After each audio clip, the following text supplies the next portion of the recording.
Zaman akhir di mana akan terjadi pencobaan yang dahsyat dan fakta bahwa mereka akan diangkat bersama-sama dengan Tuhan sesuai dengan kitab Tesalonika. Banyak dari mereka yang percaya bahwa gereja tidak akan mengalami pencobaan ini. Saudara pendengar, bersama dengan saya, Oti Priambodo, dalam program Jalan 66. Senang sekali karena bisa mempersembahkan program yang memberikan pengetahuan Alkitabiah dan menyuguhkan kepada kita jalan keselamatan. Rangkaian pembelajaran dalam surat-surat yang ditulis oleh Rasul Paulus. Hari ini kita akan melihat surat pertama kepada jemaat di Tesalonika, pasal yang kelima. Pak Yohanes akan membawakan sebuah tema, yaitu Yesus kedatangannya kembali.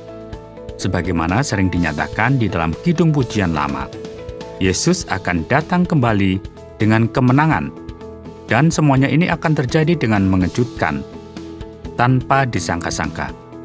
Sekarang, bagaimana dengan Anda? Apakah Anda siap untuk hari yang mulia ini? Perkataan ini tentu akan membuat kita bersukacita dan bergembira sekali. Saudara, sebagaimana yang kita lihat di akhir pasal 4, ada hal-hal yang paling dikhawatirkan oleh orang-orang Tesalonika, oleh gereja yang baru saja bertumbuh ini. Gereja yang sangat baru dan mereka begitu khawatir dengan apa yang akan terjadi pada masa depan mereka, yaitu kehidupan setelah kematian. Paulus akan memberikan sebuah kalimat eskatologis yang alkitabiah, yang memberikan referensi tentang akhir zaman, dan ia juga mengatakan bahwa hari Tuhan juga akan datang. Masa di mana Allah akan datang kembali untuk mengakhiri sejarah umat manusia, dan dalam pasal 5 dari kitab pertama Tesalonika ini, Paulus akan memberikan kelanjutan tema ini.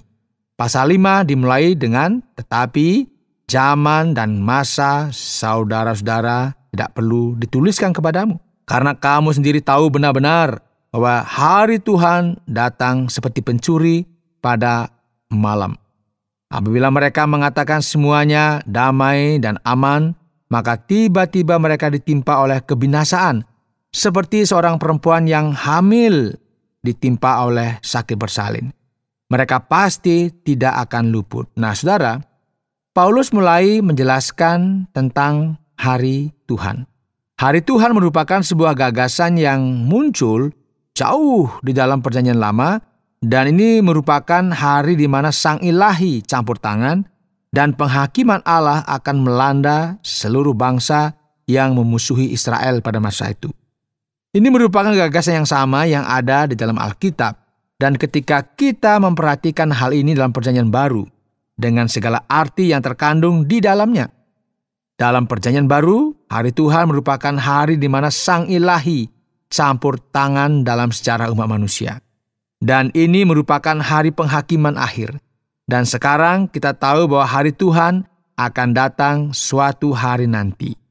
Yang berbahaya adalah kita mencoba menghitung dan memperkirakan kapan ya Kristus akan kembali. Luar biasa ya. Banyak orang di sepanjang zaman mencoba menebak-nebak kapan Kristus akan kembali. Dan Alkitab sangat jelas mengatakan bahwa hari Tuhan datang seperti pencuri pada malam hari. Dengan kata lain, ini merupakan hari yang tidak disangka-sangka ya.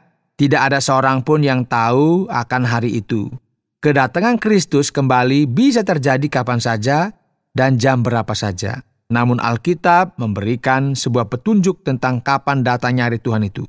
Dikatakan bahwa akan ada perasaan aman yang salah dari dunia ini. Ketika ada orang yang berpikir demikian, ketika dunia percaya bahwa manusia memiliki kemampuan untuk menjamin masa depan mereka sendiri, maka pada waktu itulah Allah akan datang. Pada saat yang tidak diharapkan. Jadi apakah konsekuensi praktis dari semuanya ini? Apa yang kita perlu pelajari mengenai kedatangan Kristus kembali? Perhatikan ayat 4. Tetapi kamu, saudara-saudara, kamu tidak hidup di dalam kegelapan, sehingga hari itu tiba-tiba mendatangi kamu seperti pencuri. Karena kamu semua adalah anak-anak terang dan anak-anak siang. Kita bukanlah orang-orang malam atau orang-orang kegelapan. Ya, Paulus menggunakan metafora, kiasan mengenai siang dan terang, yang berarti Kristus dan semua yang baik. Sebab itu baiklah jangan kita tidur seperti orang-orang lain, tetapi berjaga-jaga dan sadar. Nah, orang-orang yang ada di dunia ini, yang tidak menantikan kedatangan Kristus kembali, yang tidak memiliki ekspektasi ini atau pengharapan ini, hidup seakan-akan mereka sedang tidur dan tidak sadar akan semua kenyataan ini.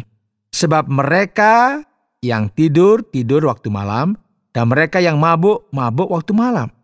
Paulus mengaitkan sikap ini sebagai sebuah sikap yang jauh dari realita eskatologi dan sama sekali tidak peduli terkait dengan kedatangan Kristus kembali dengan bertindak sebagaimana yang dilakukan oleh banyak orang di malam hari, yaitu apa? Hidup dalam dosa dan tidak mau berpikir mengenai hal ini. Tetapi kita, ini perhatikan, Paulus menggunakan kiasan yang sama, berkata, yang adalah orang-orang siang. Baiklah kita sadar, berbaju zirahkan iman dan kasih, dan berketopongkan pengharapan keselamatan. Nah, istilah yang dipakai di sini, ini sama dengan apa yang dipakai dalam kitab Efesus pasal 6. Karena Allah tidak menetapkan kita untuk ditimpa murka. Ini berarti bahwa ketika hari Tuhan datang, akan ada murka yang datang bersama-sama dengan Dia. Murka Tuhan adalah ketika Ia mencurahkan penghakiman ilahinya terhadap setiap orang yang tidak mendengar pesan pertobatan dan keselamatan. Allah tidak menetapkan kita untuk menerima murkanya.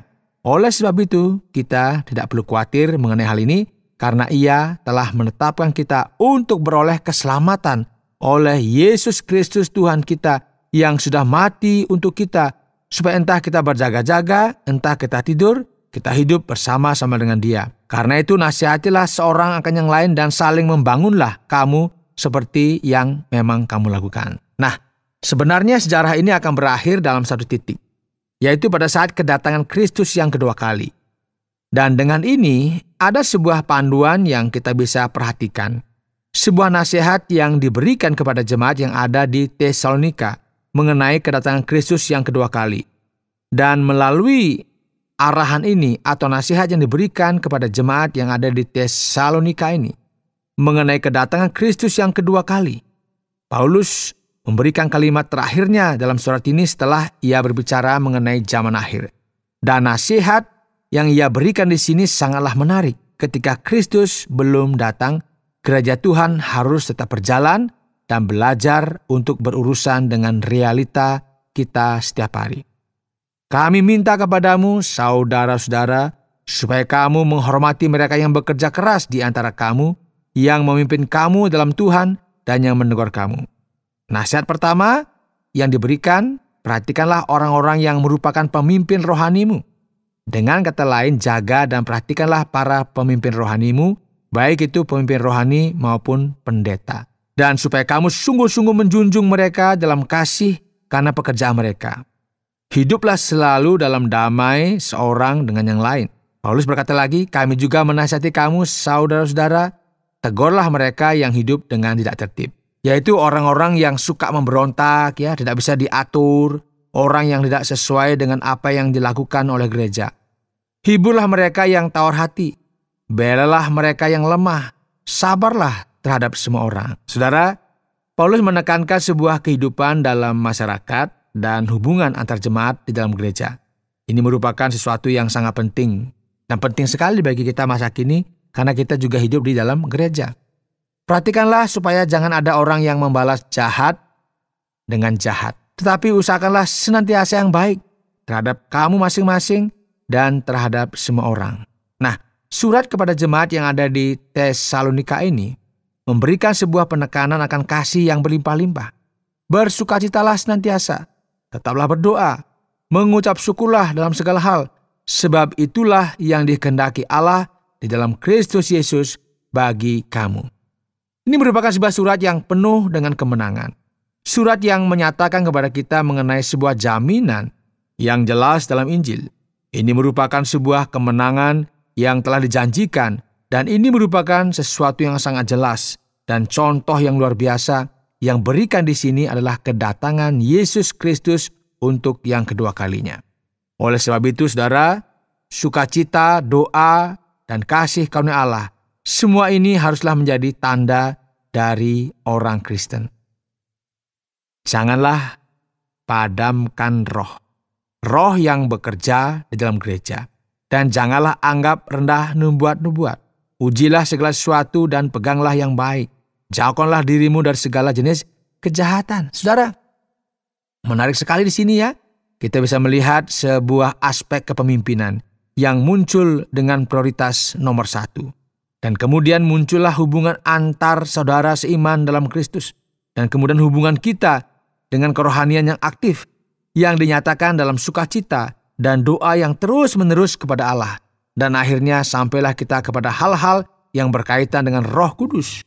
Mungkin karena ada hal-hal yang aneh yang muncul ya berkaitan dengan kedatangan Kristus yang kedua kali, ada bahaya mengenai nubuatan.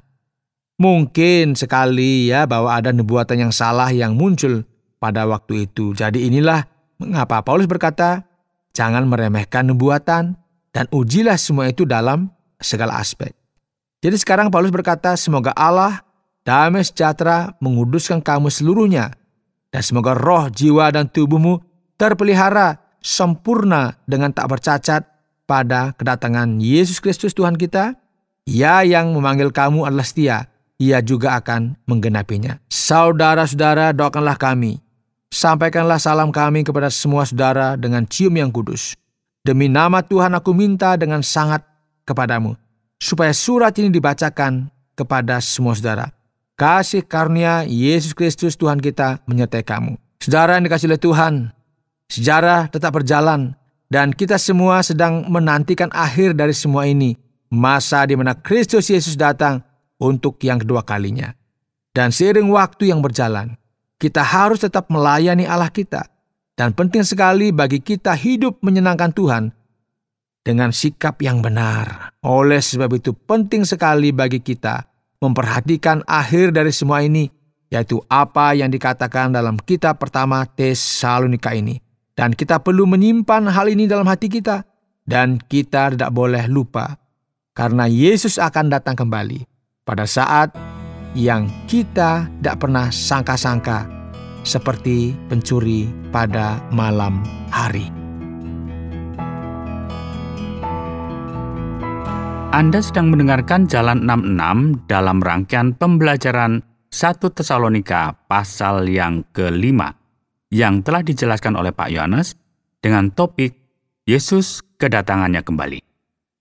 Saatnya kita akan sampai kepada bagian pertanyaan kepada Pak Yohanes. Jadi Pak Yohanes, banyak orang berpendapat mengenai kedatangan Kristus yang kedua kali. Bagaimana maksudnya ketika dikatakan bahwa ia datang seperti pencuri pada waktu malam, tanpa disangka-sangka? Nah, apakah ada tanda-tanda yang ditunjukkan dalam Alkitab mengenai kedatangannya kembali, Pak Yohanes? Iya, Pak Oti. Mari kita melihat hal ini dengan hati-hati ya. Tentu saja ya, kedatangan Kristus itu seperti pencuri di malam hari. Dan Alkitab juga berbicara mengenai tanda-tanda, namun tanda-tanda ini merupakan tanda-tanda yang umum, yang spesifik. Alkitab berbicara mengenai kemurtadan, gempa bumi, masalah yang melanda seluruh bumi, dan ini semua merupakan tanda-tanda dari kedatangan Yesus untuk kedua kalinya. Namun harus dicatat ya, kita tidak mungkin dapat mengetahui kapan hari tersebut secara spesifik. Jadi dari semua tanda-tanda yang kita bisa lihat ini, jelas bahwa tidak ada kontradiksi bahwa kedatangan Yesus yang kedua kali ini akan seperti pencuri. Kedatangan Yesus Kristus tidak terduga. Dalam perjanjian baru, kita perlu hidup dengan penuh kesiapan untuk kedatangan Yesus kapan saja. Reformator kita yang luar biasa Martin Luther berkata bahwa kita perlu hidup seolah-olah Kristus mati kemarin, dibangkitkan hari ini, dan akan datang besok. Jadi ini merupakan arahan bagaimana kita bersikap terkait dengan hal ini. Kita harus hidup dengan menerapkan semuanya ini. Sekarang Pak Yohanes, kita perhatikan mengapa damai dan keamanan merupakan tanda dari kehancuran. Dan bukankah ini tidak masuk akal, Pak Yohanes? Sebenarnya Pak Oti, ketika kita membaca bagian Alkitab yang ada di sini, kita menjadi sedikit bingung ya. Mengapa? Apakah ini berarti bahwa kita tidak perlu memperjuangkan keamanan dan kedamaian? Ini maksudnya gimana? Jawabannya adalah iya, kita harus senantiasa memperjuangkan damai. Alkitab sejak masa Perjanjian Lama mengajarkan kita supaya kita berdoa untuk kedamaian di Yerusalem. Karena damai itu baik untuk umat Allah. Masalahnya adalah kesombongan manusia itu sendiri, yang percaya bahwa kita bisa memperoleh damai tersebut dengan cara kita sendiri, dengan kekuatan kita sendiri, bukan dengan kekuatan yang berasal dari Allah. Ya, inilah yang merupakan hal negatif. Alkitab memperingatkan kita tentang hal ini dan berkata bahwa kita akan melihat hal ini nanti. Dalam zaman antikristus, seorang akan menduduki tempat Kristus dan menjanjikan dunia yang penuh dengan damai dan keamanan. Jadi akan ada waktu di mana damai yang semu dan licik ini akan datang, dan tepat pada saat itulah hal ini akan terjadi. Ketika damai yang palsu itu datang, maka kita akan segera melihat kehancuran atas mereka yang menjanjikan damai yang palsu tersebut. Ya, kita sering mendengar banyak orang, baik para ahli, kritikus, dan yang lain yang berkata bahwa Kristus akan menghadirkan kerajaan milenium atau kerajaan 1000 tahun. Tapi di sini kita perhatikan Pak Yohanes dalam kitab Tesalonika bahwa kita akan diangkat ke awan-awan dan bersama dengan Allah di sana. Nah, apakah ini merupakan sesuatu yang literal? Bagaimana seharusnya kita memahami pada bagian ini? Ya, ini merupakan masalah yang rumit, Pak Oti, dan sulit sekali sebenarnya bagi kita mendiskusikan di sini ya.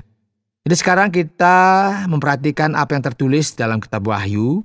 Ada sebuah gagasan yang jelas mengenai kerajaan 1000 tahun atau kerajaan milenium yang sudah datang atau akan datang atau sudah berlalu. Ini kan beda penafsiran.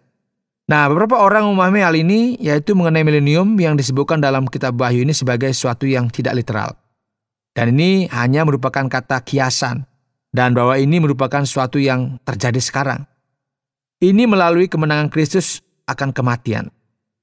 Mereka percaya bahwa Kristus berkuasa atas bumi melalui gerejanya. Dengan cara itulah kerajaannya telah datang. Jadi sekarang ada juga kelompok lain yang percaya bahwa milenium ini akan terjadi pada masa yang akan datang, yang dipahami dengan cara literal. Jadi apa yang terjadi sebenarnya? Ketika bagian yang berbicara mengenai berjumpa dengan Allah di awan-awan, orang yang tidak percaya bahwa milenium ini merupakan suatu yang literal, bahwa kedatangan Kristus akan datang pada satu waktu atau event tunggal. Jadi ketika suara napiri dibunyikan, orang mati dibangkitkan, dan orang yang hidup akan diangkat dan dibawa bersama-sama dengan Tuhan selamanya. Dalam sisi lain, ada kelompok lain yang berpikir bahwa pertemuan dengan Allah di udara ini merupakan suatu yang sementara. Dan kemudian Kristus akan datang ke dunia dengan gerejanya dan menghadirkan kerajaan milenium di dunia ini. Ada banyak hal yang menarik ya yang bisa kita pelajari berkaitan dengan topik ini. Ada banyak hal yang menarik yang kita bisa pelajari dan kita bisa mengevaluasi dan kita perlu mengambil keputusan. Ketika kita sampai pada hal-hal eskatologi, kita perlu memiliki akal sehat dan menghargai setiap pendapat orang, karena ini bukanlah merupakan sesuatu yang mudah untuk dibicarakan. Berikutnya Pak Yohanes pada ayat yang ke-9 menarik perhatian bagian ini. Dikatakan bahwa karena Allah tidak menetapkan kita untuk ditimpa murka. Ini maksudnya murka seperti apa Pak Yohanes? Ya, murka seperti apa ini ya? Apakah ini mungkin ada tentara yang akan menyerang kita? Nah, ungkapan murka Allah ini berkaitan dengan hari Tuhan. Ini merupakan referensi yang jelas mengenai penghakiman Allah yang dicurahkan ke bumi. Ini merupakan sebuah pendapat. Beberapa ahli ketika memperhatikan pada zaman akhir di mana akan terjadi pencobaan yang dahsyat dan fakta bahwa mereka akan diangkat bersama-sama dengan Tuhan sesuai dengan kitab Tesalonika, Banyak dari mereka yang percaya bahwa gereja tidak akan mengalami pencobaan. Gereja akan diangkat bersama-sama dengan Kristus, dan setelah itu barulah murka Allah akan dicurahkan ke atas bumi dengan banyak sakit penyakit dan bencana sebagaimana yang dijelaskan dalam kitab Wahyu pasal 4 sampai dengan 19. Ya, ada orang lain juga membayangkan bahwa murka Allah akan dicurahkan setengah saja. Melalui pencobaan dan penghakiman Allah akan tetap jatuh ke dunia ini kepada semua orang yang jahat dan durhaka, namun tidak terhadap umat Allah. Umat Allah akan dipisahkan dari murka ini atau akan diangkat bersama-sama dengan Kristus untuk bersama-sama dengan Allah ketika murkanya datang melanda bumi. Pengharapan yang dimiliki oleh setiap orang Kristen adalah bahwa penghakiman ilahi akan menimpa setiap orang yang menolak Kristus dan tidak akan pernah menimpa gereja. Pak Yones, apakah mungkin untuk berdoa dengan tidak jemu-jemu? Dan apakah ada orang yang pernah bisa untuk melakukan sesuai dengan apa yang dikatakan? Sebagaimana dalam ayat yang ke-17 yang berkata, tetaplah berdoa. Ya, jika ada seseorang yang membaca bagian ini dan tidak memahami apa maksudnya, maka yang terjadi akan semakin rumit. Sebenarnya dalam bahasa aslinya memang agak rumit ya. Yang dimaksudkan dalam teks asli adalah supaya kita berdoa tanpa berkesudahan dan tetap ada dalam roh doa. Namun demikian, tetap berdoa bukan berarti kita harus berdoa sampai lupa tidur ya. Atau bahkan lupa makan. Atau harus berdoa 24 jam. Yang dimasukkan di sini adalah memiliki roh doa. Dan seperti inilah sebenarnya kita harus memahami bagian ini. Dan Pak Yones, apakah mungkin untuk kita memiliki roh ini? Apa kaitan hal ini dengan nubuatan, Pak? Lantas bagaimana kita bisa memahami akan bagian ini, Pak? Ya, bagian ini mengatakan jangan padamkan roh, jadi pasti mungkin sekali bagi kita melakukan hal ini. Kita hanya perlu memahami apa arti bagian ini. Mungkin sulit bagi kita bayangkan bahwa arti dari memadamkan roh adalah untuk menyingkirkan roh sepenuhnya. Nah, sekarang Alkitab tidak berkata jangan singkirkan roh. Sepertinya ya meskipun ada orang Kristen yang baik, mereka masih bisa berdasarkan tindakan mereka sendiri mengurangi karya Roh Kudus dalam diri mereka. Oleh karena itu ini pasti berkaitan dengan apa yang dikatakan dalam pasal 4. Ada beberapa nasihat bagaimana kita harus bertindak. Hidup dalam sebuah moralitas yang berbeda dengan orang-orang yang tidak mengenal Allah. Jika ada seseorang yang hidup jauh dari Allah, tentu ia akan memadamkan roh Allah dalam kehidupannya. Jadi sekarang Paulus juga berpikir tentang karya Roh Kudus dalam kehidupan jemaat Kristus. Dan jika kita memperhatikan urutan dari bagian ini, ya, kita akan melihat bahwa ini tidak berkaitan dengan imoralitas. Paulus berkata jangan anggap rendah nubuatan-nubuatan. Ini berarti dan sangat mungkin ya, bahwa ada beberapa orang yang pada waktu itu muncul dengan berbagai nubuatan palsu mengenai apa yang akan terjadi di zaman akhir nanti. Dan hasilnya apa? Ada sebuah tindakan yang berlebihan. Ya, mungkin orang-orang di Tesalonika berkata, ya, kita tidak bisa melakukan hal ini. Kita tidak bisa meremehkan semua nubuatan. Namun kita juga perlu berhati-hati dan tidak percaya kepada segala sesuatu yang kita dengar. Dan sikap seperti ini juga perlu kita miliki pada masa kini. Berikutnya Pak Yones pada frasa terakhir dalam ayat yang ke-23. Sesuatu yang menarik di sini. Roh, jiwa, dan tubuh. Apakah ini merupakan pengelompokan yang jelas dari umat manusia? Ya Pak Oti, tentu ini merupakan sebuah pertanyaan yang sulit. Ini merupakan sebuah diskusi yang ramai diperbincangkan dalam sejarah teologi. Banyak orang berkata manusia terdiri dari tubuh, jiwa, dan roh. Ini merupakan sebuah trikotomi. Ada juga yang percaya bahwa manusia itu terdiri dari tubuh dan roh, yang merupakan dikotomi. Jadi sekarang bagaimana kita bisa memahaminya? Salah satu argumen yang dipakai oleh mereka yang menyebut dirinya trikotomi adalah bagian ini. Namun pertanyaan yang perlu kita pertanyakan kepada diri kita sendiri adalah apakah bagian ini merupakan sebuah referensi umum mengenai umat manusia ataukah bagian ini menjelaskan bagian masing-masing dalam tubuh kita. Nah, banyak ahli yang memberikan kritik dan berpikir Baiknya atau bijaknya, bagian ini digunakan untuk menentukan bagian-bagian atau divisi-divisi dari umat manusia. Khususnya jika kita memperhatikan apa yang tertulis dalam kitab Ibrani pasal 12 yang berbicara mengenai jiwa dan roh, sendi-sendi dan sumsum. Karena bagian spesifik ini tidak bermaksud untuk membuat pemisahan dalam umat manusia. Jadi sebenarnya kita tidak bisa tahu ya mana yang benar. Mungkin sekali bahwa manusia itu terdiri dari tubuh, jiwa, dan roh. Jadi sekarang Pak Oti, saya akan memberitahu, tidak mungkin kita bisa memisahkan antara jiwa dan roh dan menentukan di mana letak masing-masing bagian ini. Meskipun kedua hal ini bisa dibedakan, ya, karena baik dalam perjanjian lama dan perjanjian baru, kita senantiasa berurusan dengan hal-hal ini. Dan sepertinya juga bahwa kedua hal ini sangat berkaitan dan penggolongan dari masing-masing hal ini tidak ditemukan dalam mempelajari kitab suci. Terima kasih banyak Pak Yones. Ini merupakan sebuah pelajaran yang sangat luar biasa dan menyenangkan. Namun, acara kita belum berakhir karena kita akan melihat kesimpulan akhir dari pelajaran kali ini. Saudara, hari ini dalam program Jalan 66, kita telah mempelajari kitab pertama Tesalonika pasal 5. Yesus, kedatangannya kembali. Kedatangan Yesus Kristus telah dijanjikan. Dan kita bisa sangat yakin bahwa suatu hari akan digenapi. Sesuai dengan apa yang bisa kita pelajari dalam perjanjian baru. Paulus memberikan kita sebuah arahan kepada kita terkait dengan Yesus Kristus. Ia memberikan gerejanya sebuah arahan dan nasihat yang benar dan memberikan rekomendasi yang bersifat final. Jadi saudara yang dikasihi oleh Tuhan, mari kita memperhatikan hal ini dengan seksama. Karena kita 100% yakin bahwa Yesus Kristus akan kembali. Dan hal ini akan terjadi dalam waktu yang tidak kita sangka-sangka, yaitu bahwa ia akan datang seperti pencuri.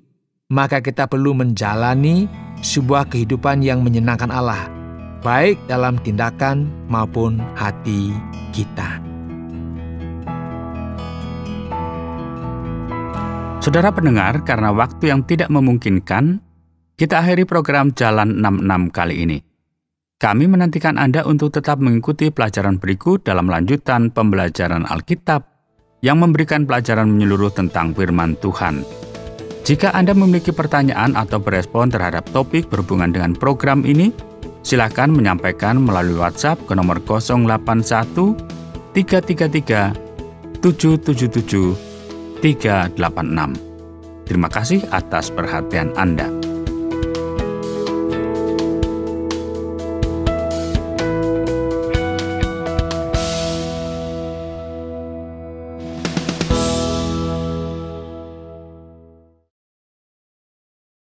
Terima kasih Anda sudah mengikuti program kami. Jika Anda diberkati, jangan lupa like, komen, dan share supaya Anda tidak ketinggalan setiap program terbaru kami. Jangan lupa juga untuk subscribe channelnya dan nyalakan loncengnya. Jika Anda ingin mendukung pelayanan kami, bisa melalui rekening kami berikut ini atau menghubungi kami di sini.